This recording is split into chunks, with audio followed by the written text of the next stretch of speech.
अस्सलाम वालेकुम नाजरीन, मैं हूँ रहमान बुख्ती। हम आज हाजिर हैं एक नई वीडियो के साथ। आज हम आपको बताएंगे उमर और मारवी का दास्तान। उमर और मारवी की लोक दास्तान शाह अब्दुल लतीफ बटाई ने अपने किताब शाह जो रसालों में भी बयान की है, जो सबसे मुस्तनद समझी जाती है। ये दास्तान कुछ यूं है कि मारवी नामी हसीन जमील लड़की थरपार करके गांव मलीर के रायसी थी, जिसकी गांव के एक रिश्तेदार लड़के खेत से मंगनी हो जाती है।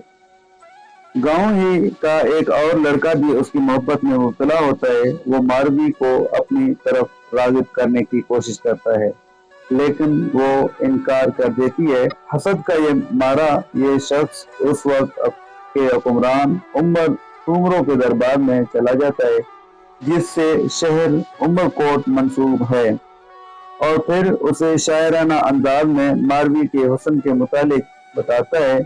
बादशाह उमर फुमरो उस शख्स की ज़बानी मारवी की हुस्न का किस्सा सुनकर उसे देखने के लिए उसके मलीर में गांव भालवा में चला जाता है। जब बादशाह गांव में आता है, उस वक्त मारवी एक कुएं से पानी निकाल रही होती है। बादशाह उस हुस्ने बिलाखेज पर नजर पड़ते ही मबहूत हो जाता है।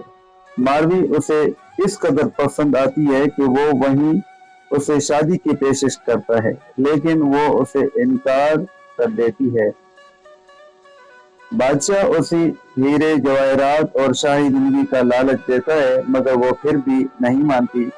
उस पर वो उसे पकड़ लेता है और साथ उमरकोट ले जाकर महल में कैद कर देता है।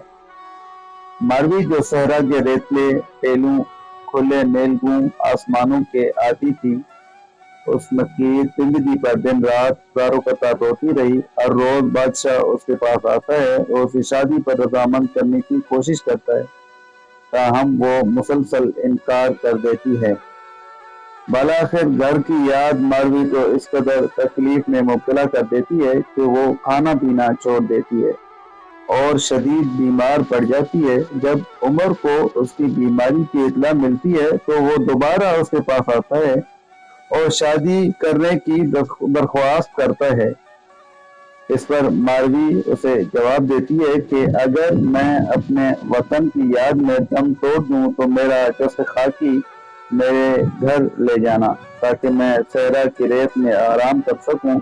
मरने के बाद ही सही, मगर मेरी हड्डियां मलीर पहुंच गई तो मैं फिर से जिंदा हो जाऊंगी।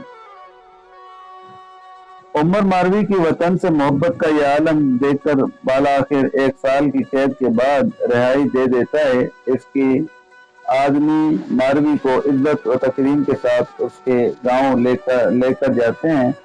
बादशाह के आदमी गांव वालों को ये पैगाम भी देते हैं कि मारवी को जिस हालत में ले जाया गया था, ये उसी हालत में वापस आई है। लेकिन इस पैगाम के बावजूद जब मारवी अपने गांव पहुंचती है, तो गांव की अमायदीन इसकी पाक दामनी पर शक करते हैं, लेकिन इसका मंगेतर खेत उसे वापस ले जाता है और उनकी शादी की तैयारी शुरू हो जाती है।